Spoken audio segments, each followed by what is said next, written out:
Hello, അനന്യാസ് ഫാമിലിയിലേക്ക് എല്ലാവർക്കും സ്വാഗതം. അപ്പോൾ ഇന്നത്തെ വിശേഷം ഭയങ്കര സന്തോഷമുള്ളൊരു ദിവസമാണ് കേട്ടോ. അപ്പം എങ്ങോട്ടാണെന്നറിയോ ഈ യാത്ര? ഡെറാഡൂണിലേക്കാണ് കേട്ടോ. അപ്പോൾ ഉത്തരാഖണ്ഡ് യാത്രയാണ് നമുക്കുള്ളത്. അപ്പോൾ ഡെറാഡൂണിൽ ആരാന്ന് വിചാരിക്കും. അപ്പോൾ ഡെറാഡൂണിലുള്ള ആരാന്നറിയോ?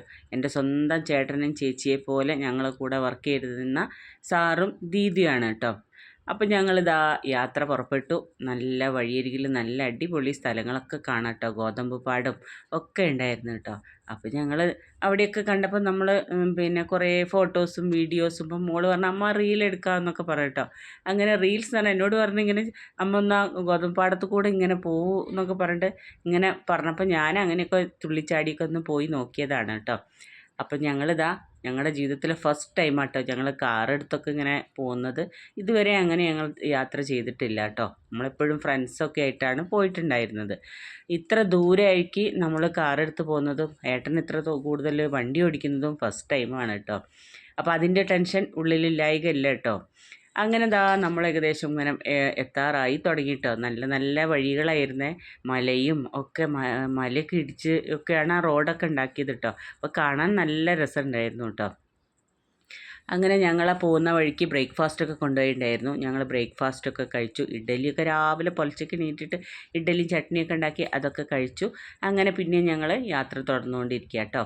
അങ്ങനെ ഇതാ നമ്മുടെ ഉത്തരാഖണ്ഡ് ബോർഡർ എത്തിയിട്ടോ. അപ്പോൾ ഭയങ്കര സന്തോഷമായി ഉത്തരാഖണ്ഡ് ബോർഡർ എത്തിയപ്പോൾ കേട്ടോ.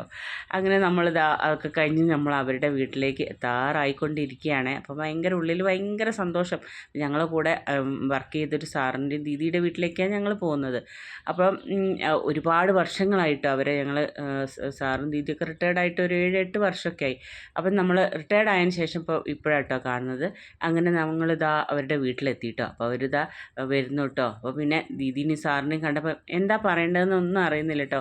ഭയങ്കര സന്തോഷമോ സങ്കടം എന്തൊക്കെയോ ആണ് മനസ്സിലൂടെ ഓടിക്കൊണ്ടിരുന്നത് കേട്ടോ. പക്ഷേ എൻ്റെ സ്വന്തം ചേച്ചിയുടെ അടുത്ത് പോയ ഒരു ഫീലായിരുന്നു കേട്ടോ എനിക്ക് അവിടെ പോയപ്പോഴൊക്കെ ഉണ്ടായിരുന്നത്. അപ്പം ഞങ്ങളങ്ങനെ പോയി അവിടെ കയറി. അപ്പോൾ ദീദി സാറൊക്കെ ഭയങ്കര കുറേ വർത്തമാനം പറഞ്ഞു. എത്രയോ വർഷത്തെ വിശേഷങ്ങളൊക്കെ പറയാമല്ലോ. എല്ലാം വർത്തമാനങ്ങളൊക്കെ പറഞ്ഞു.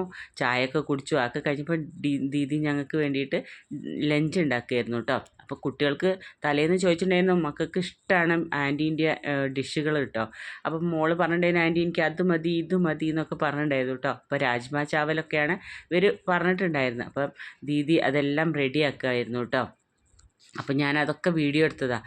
അപ്പോൾ അവരുണ്ടാക്കുന്ന റെസിപ്പിയും ഒക്കെ നല്ല ടേസ്റ്റാട്ടോ. അവരുടെ ഫുഡൊക്കെ നല്ലൊരു പ്രത്യേക ടേസ്റ്റാണ്.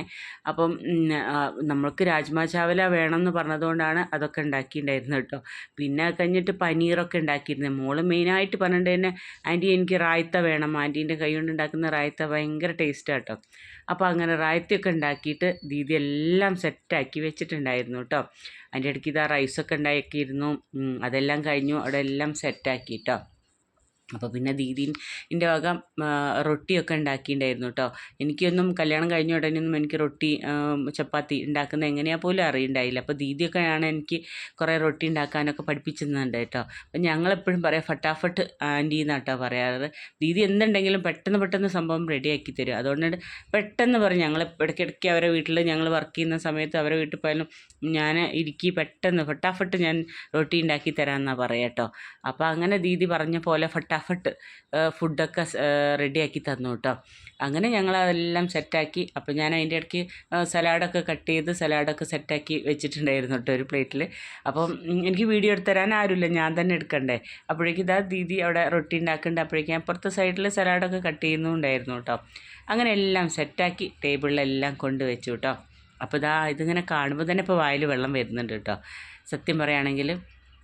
അങ്ങനെ നമ്മളെല്ലാവരും കൂടെ ഭക്ഷണമൊക്കെ നല്ല വർത്താനമൊക്കെ പറഞ്ഞ് കുറേ സമയം ഈ 7-8 വർഷം കൊണ്ട് സംസാരിക്കേണ്ടതല്ലേ. ഞങ്ങൾ ഇടയ്ക്ക് ഫോൺ സംസാരിക്കും, വീഡിയോ കോൾ ചെയ്യും, എല്ലാം ഉണ്ടെങ്കിലും നേരിട്ട് സംസാരിക്കുമ്പം നമുക്കൊരുപാട് പറയാനുണ്ടാവുമല്ലോ.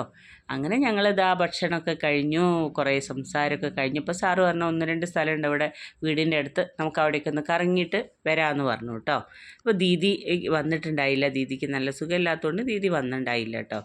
അങ്ങനെ ഞങ്ങളിതാ അവിടെ ഒരു എയർഫോഴ്സിൻ്റെ ആർമിയുടെ ഒരു ക്യാമ്പൊക്കെ ഉണ്ട് കേട്ടോ. അപ്പോൾ അവിടെയൊക്കെ ചുറ്റിക്കറങ്ങി ഞങ്ങൾ പിന്നെ തിരിച്ച് അവിടുന്ന് കുറച്ച് പിന്നെ ഒന്ന് രണ്ട് സ്ഥലങ്ങളൊക്കെ ഉണ്ടായിരുന്നു. അവിടെയൊക്കെയാണ് കറങ്ങിയിട്ടുണ്ടായിരുന്നത് കേട്ടോ. അതൊക്കെ കഴിഞ്ഞ് ഞങ്ങൾ വീട്ടിലെത്തിയിട്ട് പിന്നെ ഞങ്ങൾ ഭയങ്കര സംസാരമായിരുന്നു കേട്ടോ. പിന്നെ രാത്രിയത്തെ പിന്നെ എന്താ പറയുക ഡിന്നറിൻ്റെ വിശേഷങ്ങളൊന്നും ഞാൻ എടുത്തിട്ടുണ്ടായില്ല. ഞങ്ങൾ കുറേ സംസാരിച്ചുകൊണ്ടിരിക്കുകയായിരുന്നു കേട്ടോ. അങ്ങനെ അതെല്ലാം കഴിഞ്ഞു. പിന്നെ ഞങ്ങൾ രാത്രി കിടന്നുറങ്ങി, സുഖമായിട്ട് കിടന്നുറങ്ങി. ഭയങ്കര ക്ഷീണം ഉണ്ടായിരുന്നു കേട്ടോ. അപ്പോൾ ഇതാ ഇത്രയൊക്കെയുള്ളൂ കുഞ്ഞു വിശേഷങ്ങൾ. അപ്പോൾ ഇനി ബാക്കി നാളെ പറയാം കേട്ടോ.